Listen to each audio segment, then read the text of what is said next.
రెండు మాటలలో చెప్తా. ఆయన ఇక్కడ చదువుకోలే, గుంటూరులో చదువుకున్నాడు, ఆ తర్వాత పూణేలో చదువుకున్నాడు, ఆ తర్వాత అమెరికాలో చదువుకున్నాడు. వాస్తవంగా రాష్ట్రపతి ఉత్తర్వుల ప్రకారం 371 ఆర్టికల్ ప్రకారం తెలంగాణ రాష్ట్రంలో చదువుకోనోడు చివరికి రాష్ట్రంలో చెప్రాసి నౌకరి కూడా అర్హత లేదు. అట్లాంటిది నీ అయ్యను తెలంగాణ బిడ్డలు ముఖ్యమంత్రిని చేస్తే నిన్ను మంత్రిని చేసి నువ్వు మున్సిపల్ శాఖ మంత్రి అయినావు. ఇదే మున్సిపాలిటీ పెద్దపల్లి అయినప్పుడు వచ్చాడు 50 కోట్ల రూపాయలు మీకు ఇస్తా అన్నాడు. ఒక్క రూపాయి నన్ను వచ్చిందా? అంటే అయ్యని మించినోడు కొడుకు. అయ్య ఏక నెంబర్ అయితే బిడ్డ 10 నెంబర్.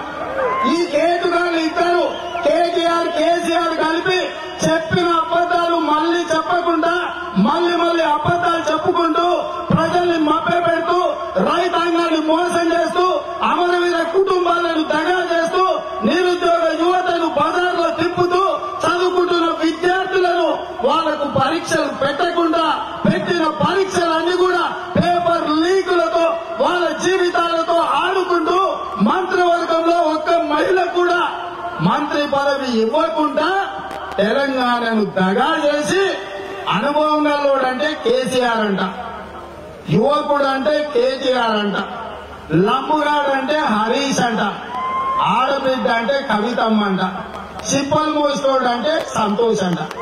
అన్ని పదవులు వాళ్ళ ఇంటి నిండా తీసుకున్నారా? ఇవాళ ఇంటికో ఉద్యోగం ఇస్తాడు. ఎవరికైనా ఉద్యోగం వచ్చిందా?